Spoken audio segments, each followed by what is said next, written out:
हरे कृष्णा। ये बहुत विशेष श्लोक है श्रीमद् भागवतम से। और थीम ये है कि नरक में कौन जाएगा।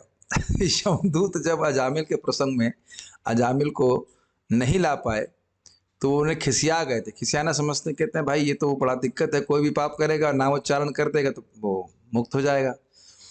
तो बताइए, फिर मान लो यमदूत जी पूछे, अरे भाई ये बताइए किसी को लेके आना है कि नहीं लेके आना है, सब सब छूट ही जाएंगे। तो भागवत का छठे स्कंद का तीसरे अध्याय का 29वां श्लोक है।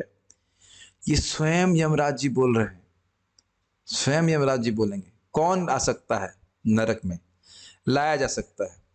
जिह्वा न वक्ति भगवद गुण नाम ध्येयम, चेतश्च न स्मरति तच्चरणारविंदम, कृष्णाय नो नमति यच्चिर एकदापि, तानान्यध्वमसतो वकृत विष्णु कृत्यान।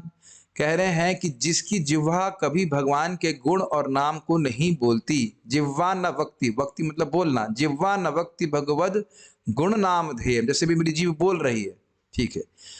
सरकार कुछ लोग गूंगे होते हैं, क्या करें उनका, तो कहते हैं चेतश्च न स्मरति तच्चरणारविंदम, जिसने मन से भी कभी भगवान कृष्ण का स्मरण नहीं किया है। लेकिन सरकार कुछ लोग पागल होते हैं, तो कह रहे हैं कृष्णाय नो नमति यच्चिर एकदापि, या फिर उसने कृष्ण का कभी को एक बार भी प्रणाम कभी नहीं किया है। पागल व्यक्ति को भी प्रणाम कराया जा सकता है कि नहीं। जैसे हमारे ही मंदिर में जो हमारा जो वॉशरूम साफ करने वाला व्यक्ति है वो गूंगा बहरा है, लेकिन भगवान को प्रणाम तो करता है। तो कह रहे तान आन्यध्वम, ऐसे व्यक्तियों को लेके आओ।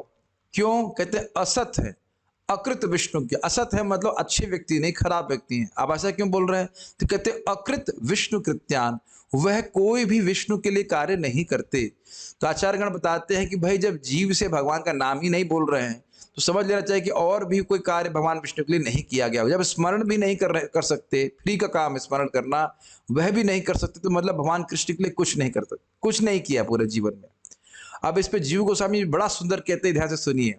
कहते हैं यह क्यों कह रहे हैं कि जिह्वा न वक्ति, जिह्वा को अलग से क्यों कह रहे हैं, तो उसका आशय यह है कि यद्यपि मन न भी लगा हो लेकिन जीव से भी उच्चारण हो रहा है तब भी नरक में नहीं लेके आ सकते। कितनी बार, एकदापि।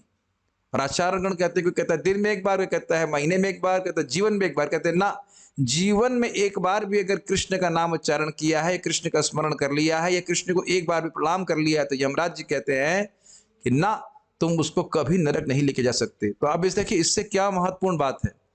हमारा मन कभी क्षुब्ध होगा, कभी हम बुखार में होंगे, कभी हमारे घर वालों से लड़ाई होगी, मेरे भी परेशानी होती है। आज हम एक भक्त को देख रहे थे, मंगल आरती नहीं आया तो पूरे टाइम मंगल आरती में उसका अन्वेषण करते रहे, मेरा मन एकदम शुद्ध हो गया था।